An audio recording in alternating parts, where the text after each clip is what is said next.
somos organizaciones aliadas porque nos aliamos hace unos meses en firmar un acuerdo para trabajar sobre violencia digital. Bueno, Fundación Avon está desde el año 1999 y trabajamos por el acceso a los derechos de todas las mujeres a través de tres grandes pilares. Uno de esos pilares es la promesa Avon para poner fin a la violencia hacia mujeres y niñas, que yo coordino en la actualidad y que hago equipo con Camila, que está del otro lado acá acompañándome, y el premio Fundación Avon. Trabajamos en la prevención, en la concientización y en el acceso y asistimos a mujeres que se encuentran en situación de violencia. Y por otro lado, tenemos la promesa Avon para ganarle al cáncer de mama, que trabajamos fuertemente en la concientización de la importancia de los estudios mamarios. Y por otro lado, tenemos el evento más grande de concientización que tenemos en Argentina, que es la Caminata Avon, que es si tienen la oportunidad de participar, es maravilloso porque compartimos experiencias y caminamos con ellas que ya no están por esta enfermedad, por las que están transitando, y prevenimos y concientizamos. No sé si querés seguir vos, Laura, contarnos, bueno, sé que tu rama es desde la psicología y recién estábamos conversando también desde el periodismo, así que nos importa muchísimo que nos cuentes en qué están trabajando actualmente. Bueno, mi nombre es Laura Balbastro, soy licenciada en psicología, soy periodista y soy miembro de Gentic. Desde Gentic estamos trabajando en varios sentidos, en varios aspectos para la prevención de la violencia de género digital. Tenemos por un lado un consultorio psicojurídico de asistencia a las víctimas del cáncer federal. Estamos trabajando también en investigaciones, bueno, por supuesto en promoción de políticas públicas para poder prevenir y erradicar, y en la acción, entiendo yo, que más importante que logramos el año pasado fue que el 11 de julio, junto a distintos organismos, a Ley Olimpia Argentina y a dos organizaciones feministas mexicanas, logramos confeccionar y presentar, junto a la diputada Mónica Macha, dos proyectos de ley, que son el proyecto de ley Olimpia y el proyecto de ley Belén, que bueno, más adelante si quieren les cuento bien de qué se trata. Bueno, nosotros tomamos como modelo, y por eso trabajamos mucho en el acompañamiento, nos está guiando Olimpia Coral Melo Cruz. Trabajamos con defensoras digitales y con Frente para la Sororidad de México, y entendemos que tuvimos que adaptar el proyecto de ley Olimpia mexicano a la jurisprudencia argentina. Entonces, como lo que buscamos es poder hacer un ejercicio y un trabajo que incorpore este tipo de violencia, la erradicación de este tipo de violencia, ya sea en el trabajo penal y en el trabajo civil, es que tuvimos que presentar dos proyectos por separado. Respecto del Código Penal, presentamos la ley Belén, en honor a Belén San Román, que fue alguien que perdió la vida por haber sido víctima de difusión no consentida de material íntimo. Y ahí lo que buscamos es que exista un tipo penal específico para las personas que realicen estos, que hoy no son delitos, bueno, que entendemos que necesitamos que se tipifiquen, ya sea la obtención sin consentimiento, la difusión sin consentimiento, la sextorsión y demás. Así tenemos 5 delitos que intentamos tipificar. Y después, respecto a lo que sería Ley Olimpia, es la incorporación de la prevención de la violencia de género digital a los proyectos de educación sexual integral, alguna asistencia a las víctimas. Necesitamos capacitación para que las personas que reciban a las víctimas tengan perspectiva de género, digamos, por ese lado. Remoción de contenido para no tener un montón de cosas que tenemos que trabajar. Un trabajo muy arduo, estuvimos acompañando ahí también la presentación de los proyectos de ley, así que bueno, en eso fue muy emocionante, hablamos recién de eso. Es una postura unánime de que pensamos que tiene que salir adelante, que esté en la agenda. Bueno, tu turno. Bueno, ¿cómo están? Mi nombre es Candela Iache, yo soy la fundadora de Bellamente, que es una fundación sin fines de lucro que lo que busca es promover la diversidad corporal, sexual y de género.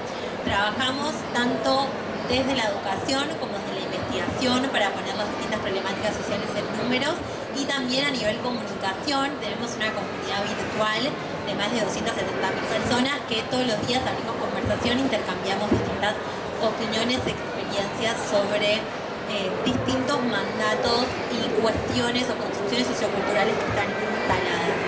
El año pasado empezamos a trabajar en una campaña de comunicación muy fuerte con respecto a la violencia digital, que este año va a seguir, que lo que busca esta campaña la hicimos en conjunto con el Fondo de Población de Naciones Unidas, y lo que buscamos es poder primero abrir conversación con una población joven, que los efectos de todo lo que pasa en las pantallas tienen efectos por fuera de las pantallas, ¿no? En la vida de las personas, y tiene un impacto tanto en la salud física, mental como emocional. Ya vamos a ponernos y abrir como más detalle de eso, pero sí que a través de la comunicación sabemos que podemos generar un impacto positivo en la gente, y creemos que el camino es también pasando el micrófono y dándole voz a aquellas personas que estuvieron calladas por mucho tiempo, por miedo, quizás también abrirles ese espacio para que de forma anónima puedan comunicar cuál fue su experiencia para que no la tenga que vivir otra persona. Gracias, Cande. Y un poquito, Lucila, si nos querés contar cuál fue la experiencia desde la Fundación Avon en realizar una encuesta, por qué necesitaban tener esos datos, qué pasa con los datos y la violencia de género digital. Muchas gracias. En el año 2021, saliendo de la pandemia, nos dimos cuenta que las relaciones sexoafectivas cambiaron, ¿no? Muchos divorcios. Muchos. Soy una. Pero cambiaron. Las relaciones sexoafectivas se fueron a las pantallas.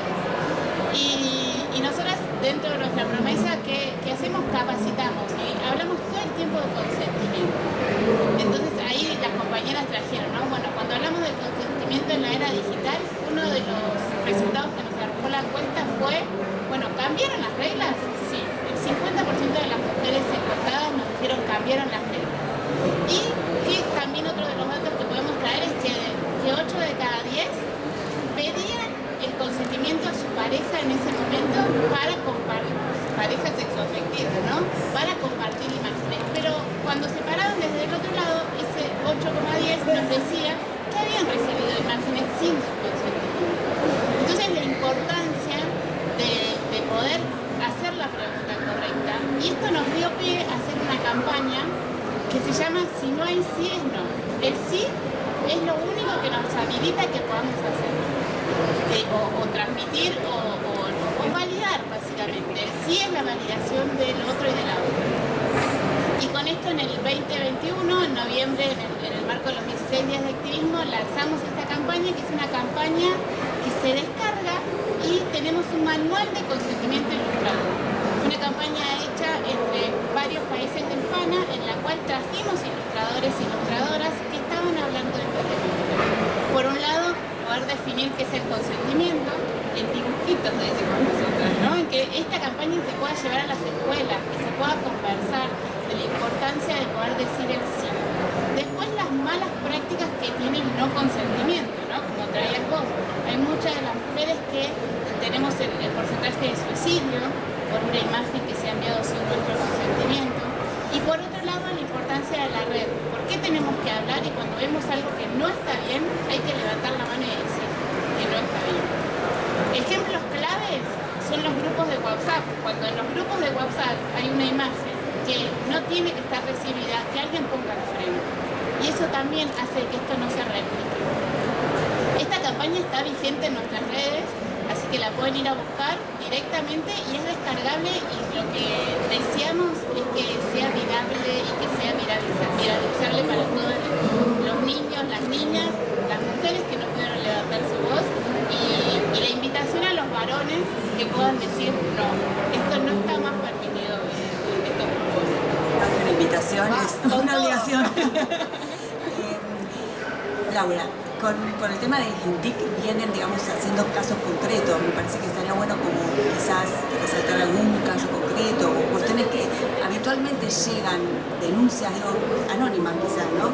Pero ¿qué es lo que encontramos hoy en día como problemática concreta? Digo, sin ir a la cuestión de más genérica, sino concretamente qué le pasa a las chicas, chicos, adolescentes que están todo el día en el entorno digital, y cuáles son los padecimientos más habituales con los que se encuentran. Bueno, acá esta pregunta me da el pie a unirlo a lo que dice la compañera, que en realidad tenía ganas de decirlo, previo me dieras el pie. Lo más común es esto, es la viralización sin consentimiento. Sucede, y yo estoy de acuerdo con lo que dice la compa, que que es importante integrar a los varones en esta discusión, porque la realidad es que si nosotros no salimos de la lógica de que la problematización la hacemos las mujeres y las mujeres feministas, o sea, que somos cada vez menos las que nos sentamos a hablar estas cosas, el cambio social no se va a dar. El cambio social se va a dar en la medida que esto se viralice y explote y estemos todos hablando de este asunto. Hubo algunas series que estuvieron buenas, que generaron, Intimidad es una que es buenísima y que la recomiendo, que donde la gente ahí más o menos logra empatizar con las protagonistas y lograr ver que esa persona que se viralizó y que sufrió de este suceso, que no le voy a decir delito porque bueno, es algo que tenemos que lograr, es una persona como yo, como mi hermana, como mi amiga, como mi vecino, ¿sí? Es una persona que tiene una vida y que tiene un montón de aspectos de su vida que fueron arrasados por esta situación, bueno, como decías vos.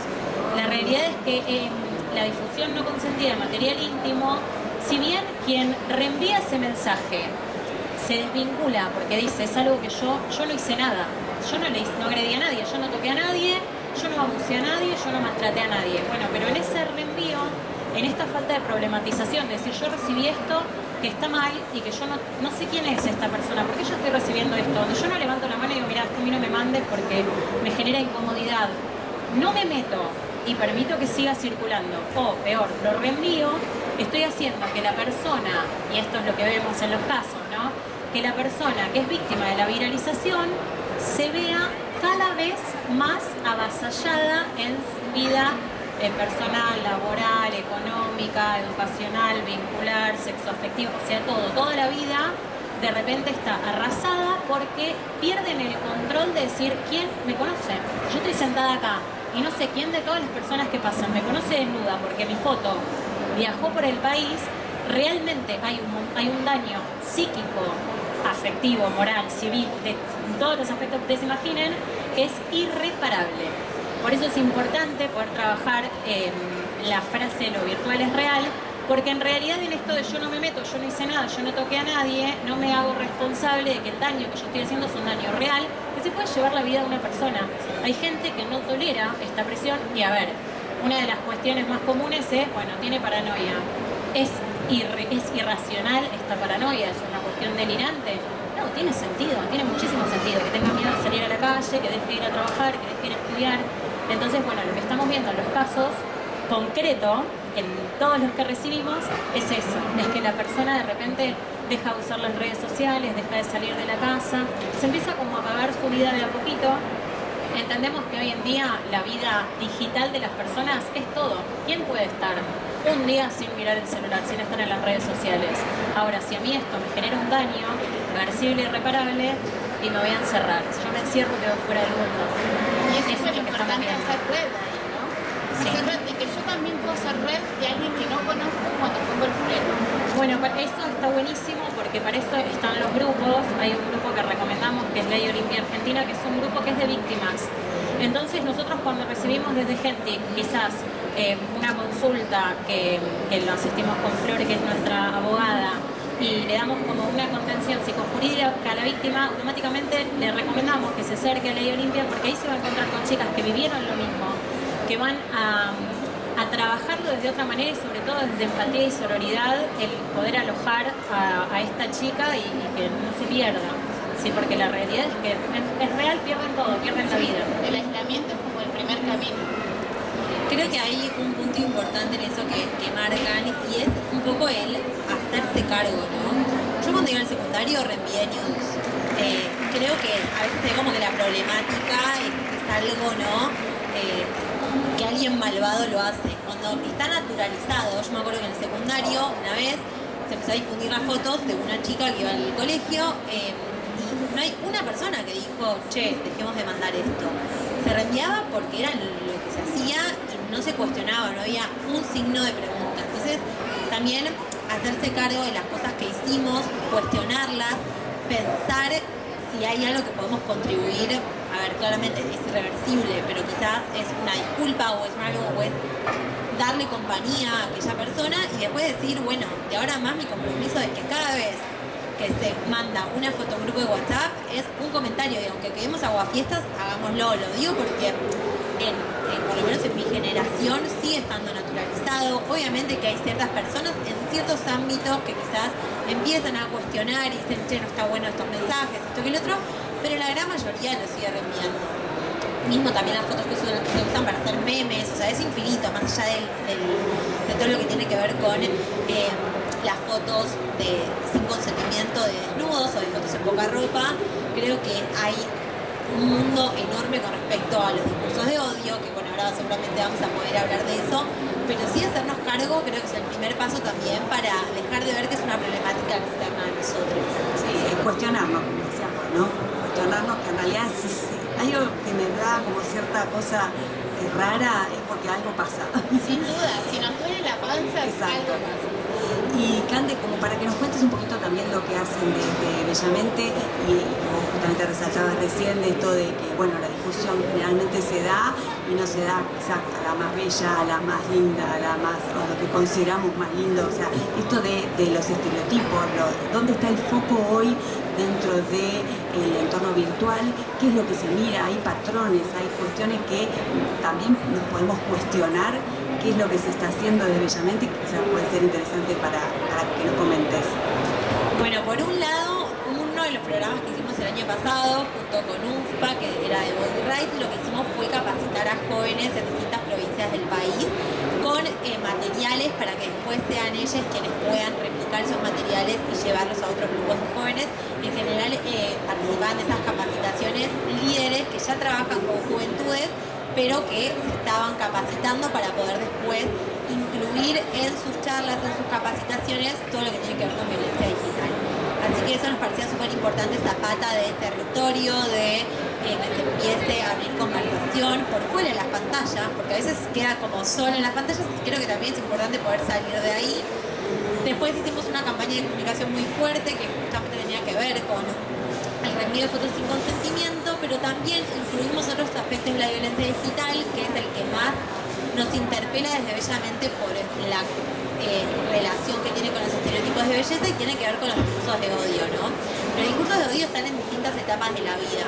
Por ejemplo, en las infancias, el bullying en el colegio, el primer motivo de bullying tiene que ver con comentarios acerca del aspecto físico de las infancias.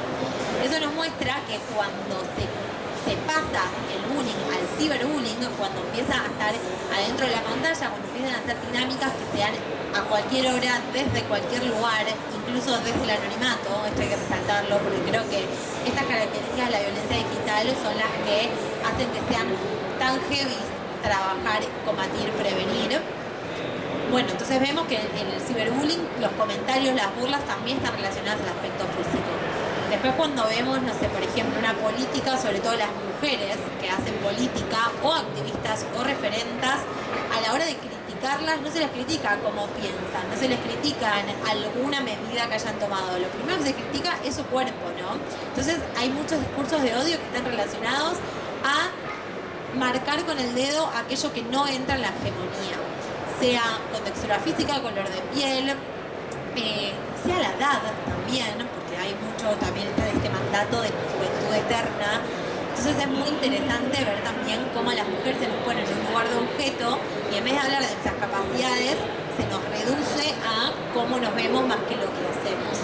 Entonces desde Bellamente trabajamos mucho para hacer visibles esas situaciones y trabajamos también para que empiece a correr el foco únicamente de la imagen, ¿no? Claramente las redes sociales son redes donde la imagen está como plato principal, pero bueno, poder empezar a ver otros aspectos de las personas. Es súper interesante todas las campañas que están haciendo desde las organizaciones que de hecho estamos trabajando en conjunto. Me gustaría como para capaz ir cerrando que nos comentaran cuál es un pendiente o un desafío que están notando que capaz cuesta en estos tiempos, más allá de que siempre tratamos de unir y articular todas las campañas, la prevención, la educación digital, que son los ejes principales, pero digo, en este estado, hoy que justamente también es el Día Internacional de Lucha contra el Bullying, así que siempre estamos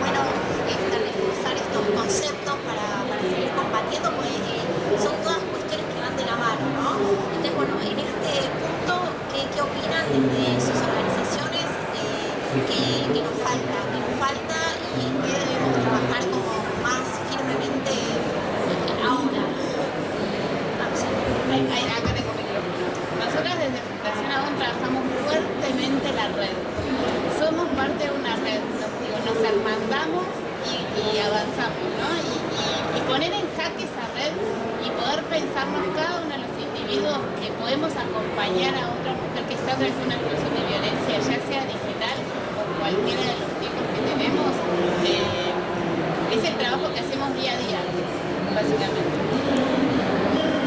Bueno, capaz es más larguito lo mío. Capaz me extiendo un poco.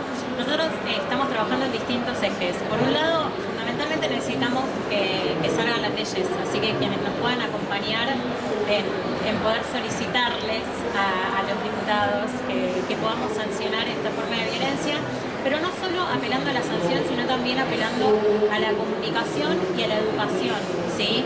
Si nosotros logramos que los usuarios de las redes puedan problematizar esto que está tan naturalizado, como dicen las chicas, que podamos hacernos responsables de nuestra gestión y de nuestra acción y de nuestra actividad en las redes sociales, creemos que no va a hacer falta llegar a la sanción.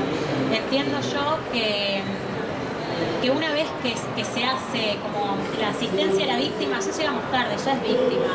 La única forma de prevención primaria es la educación y que podamos problematizar a priori, poder decir, bueno, a ver, ¿cómo podemos hacer que esto no pase más?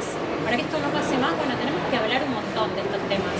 Desde Gentic estamos impulsando talleres de formación y de capacitación, pueden seguirnos en las redes, informarse un poco más. Bueno, necesitamos las leyes, tenemos los talleres, tenemos el consultorio. Y nada, los invitamos a que invitamos a que nos sigan, a que nos acompañen, a que se enteren de que estamos trabajando y bueno, que militemos todos juntos y juntas para poder erradicar esta forma de violencia. Comparto todo, la ley, creo que si tengo que agregar algo, es fundamental que dentro de la educación sexual integral se empiecen a contemplar las relaciones y las dinámicas que se dan adentro de Internet para que las infancias y las adolescencias tengan herramientas y sepan cómo vincularse, desde qué lugar, cómo es el consentimiento en la virtualidad, porque no es lo mismo que la presencialidad, y que se tome conciencia del impacto que está por fuera de las pantallas. Entonces creo que la forma de prevenir también es arrancando desde las juventudes, que tengan también ese cambio de mentalidad y que entiendan que sí, a ver, hoy las redes son parte de cómo nos vinculamos, pero que necesitamos en cierto punto herramientas para poder hacerlo de una forma responsable y respetuosa. ¿Puedo agregarte algo? Sí. También el poder pensar en las familias, ¿no? Que en casa podamos ir hablando de estas cosas y naturalizándolas. Yo te escuchaba a vos, pienso, tengo un hijo de 7 años y mi hijo, si me ve con el celular, me mira y me dice, no me estás sacando una foto, ¿no? Porque yo no te autoricé. Tenés razón, ¿te puedo sacar una foto? No. Bueno, no te saco. ¿No? El poder hablar desde casa es mucho más fácil. Arrancar desde chiquitos que después de construir una conducta que ya está aprendida. ¿Sí? Entonces poder trabajar no solo en las instituciones, sino en los hogares. Totalmente. Sí, y no nos olvidemos de las empresas, que son... Totalmente. Si tenemos que empezar a hablar de las aplicaciones... No, bueno, pero dentro del entorno virtual sabemos que las empresas son quienes comandan todos los datos y están al tanto de toda nuestra información. Entonces, a partir de ahí también hacernos responsables, pero no tanto. Digo, o sea, no, que el foco no esté en la mirada del usuario. Generalmente siempre está, cuidemos nuestros datos, está buenísimo, hay que cuidar los datos y esa es nuestra responsabilidad, está desde ya descartado. Pero también las empresas tienen que empezar a hacerse cargo de generar herramientas para la protección de los datos, de cuidar nuestros datos. Hay obligación de que los datos estén protegidos, estén seguros, que se evite la vulnerabilidad de esos. Entonces, también el discurso debería, ¿no? Cambiar un poco a que también las empresas que nos ofrecen, digamos, un montón de posibilidades de reporte, que las usemos, que observemos cómo está funcionando eso, porque cuando hay una violencia de género digital, nosotros ¿qué hacemos? En general, ¿cuál es la primera reacción? Bueno, además de llorar y de estar mal y demás, asistir a redes y demás, pero sí poder denunciarlo. Entonces, las alternativas para hacerlo es ir a la justicia o ir por una instancia administrativa que nos brindan las mismas empresas. Entonces, utilizar todo lo que esté disponible para que eso, de alguna manera, la empresa lo sepa. Y también la justicia actúe. Entonces, también ahí mirar un poco que si se da de baja, que se preserven las pruebas, porque muchas veces hay delitos que la empresa tiene que preservar para el día de mañana, si hay una condena, se pueda, digamos, verificar que eso es delito. Digamos, hay un montón de cuestiones, pero lo importante creo que no quedemos en que somos los únicos responsables, los usuarios, las usuarias, ¿no? Ahí, Nati, con lo que decís, les cuento una experiencia. Uno de los datos que tuvimos en la encuesta es que una de cada dos mujeres, la mitad de las mujeres, atravesaron una situación de violencia digital o conocen a alguien. Y a mí me tocó acompañar a una amiga mía, una amiga de toda la vida, en la cual tenía una red social con su nombre, con imágenes subidas de tono, con una denuncia anterior, hace muchos años, por acoso. ¿No? Esta persona fue denunciada por acoso y hoy reflotó su odio hacia ella, y cuando hizo la denuncia es: no borres nada ni denuncies la cuenta porque necesitamos pruebas. Y ella tuvo que estar casi una semana y media viendo una red social que estaba ella siendo difundida. Una revictimización. Claro, entonces como acompañar Ahí las eso, empresas deberían dar de baja eso, preservando la empresa. Claro, pero es súper cercano. A veces las mujeres no nos animamos a hablar del tema, pero nos sucede, y poder conversar y poder preguntar también, que los varones le pregunten: ¿a vos te pasó esto? Para poder compartir. Y sí, hacernos cargo nosotros, hacerse cargo también las empresas que brindan muchas posibilidades, y la justicia. También hay un tema ahí que es importante y es muy enorme, pero lo que sucede muchas veces es que la justicia no avanza en las investigaciones, y es importante que eso también se trabaje como una meta hacia el futuro.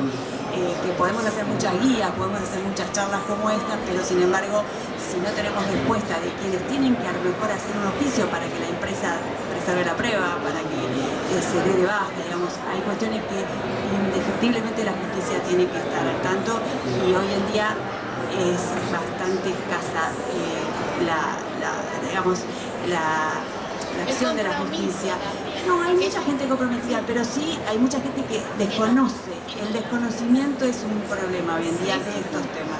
Sí, y hay muchas herramientas que quizás ya se empezaron a desarrollar dentro de las empresas, les falta 1 millón, son muy cuestionables, pero hay algunas que no se saben públicamente.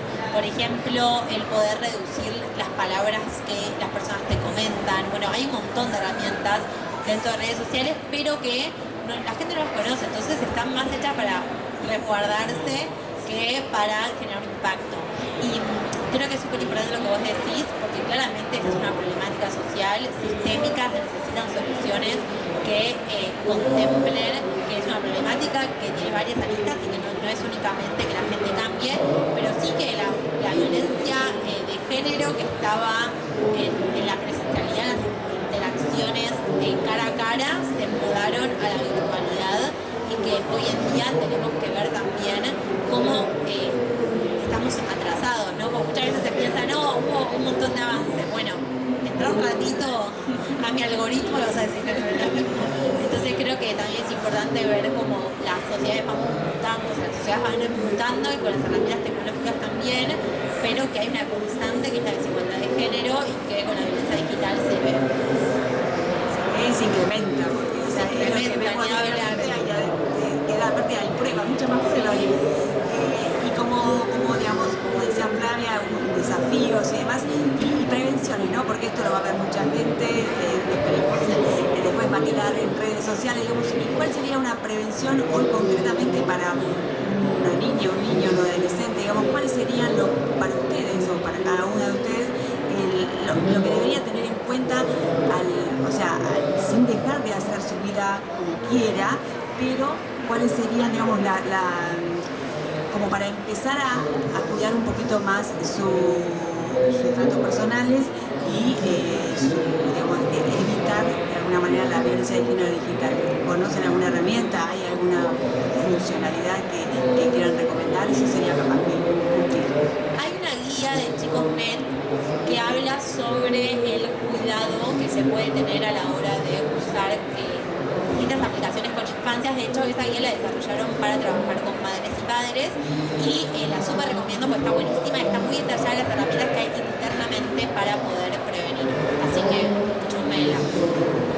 Está muy bueno, y como decíamos, Laura, también conversar estos temas con las niñeces y poder validar el consentimiento, creo que es fundamental. Cuestionarse, ¿no? También. Y Impresionante, sí, sí. Cuando Olimpia vino a la Argentina decía, ¿no?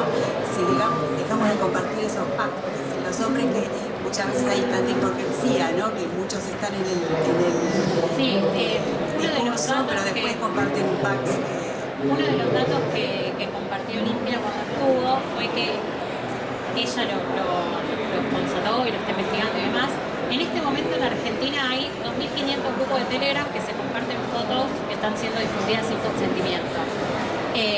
Particularmente, y cuando nosotros hacíamos la promoción de los proyectos de ley con distintos medios nacionales, una de las preguntas que más nos hacen es ¿qué tienen que hacer las chicas para no ser víctimas? Bueno, nosotros tratamos de erradicar esa pregunta y de ver que en realidad la víctima no es responsable de ser víctima y la víctima no es la responsable de no ser vulnerada, porque si no seguimos en la lógica de porque tenía la mollera muy corta, porque fue de viaje, porque se emborrachó. La realidad es que tenemos que trabajar con los agresores, no con las víctimas. Entendemos, obvio, sí, que tratamos de evitar, de que por favor, pero la realidad es que vos le mandás la foto a una persona en tu total confianza, ¿por qué sabés qué hace esa persona? Sí, pero a veces existen herramientas que te dan las mismas a lo mejor empresas, como poner una huella, poner cuestiones, o sea, para poder después controlar ese material que mandás. Sí, lo que hay pasa es que cuestiones que podríamos como empezar a tener como ese chip y decir, bueno, a mí en lo particular, y me hago cargo que soy yo y no lo digo en representación de gente, pero seguramente gente me adhiere, me parece que difundir, al menos nosotras como nuestra organización, herramientas para que la víctima se cuide es controversial. Yo te puedo decir, sí, mandalo en una sola vez que no se puede hacer captura, pero digo, a ver, entonces está recayendo sobre la persona, que la realidad es que lo que decía ese, me parece re interesante, hace mucho tiempo que la mujer fue criada con la culpabilización de lo que hace en su vida íntima y sexual. Entonces, decir, ¿por qué? No puedes sextear, porque es peligroso. Entonces, ¿pero por qué? Por ser mujeres tenemos que tener más cuidado, más prevención. Me parece a mí que el único trabajo preventivo es con los agresores, no con las víctimas. Y muchas veces los talleres y las capacitaciones se hacen para mujeres. O sea, te pasa un montón. Yo en muchas capacitaciones en agencias, en empresas, en instituciones, mismo en organismos públicos, dicen, bueno, vamos a hacer una capacitación para hablar sobre estereotipos de género, hablar de desigualdad y que hacen una Llaman a las chicas. Llaman a las chicas. O se anotan chicas, viste, que no es mandatoria. Total. Nosotros desde nuestra empresa, la capacitación en violencia de género es mandatoria.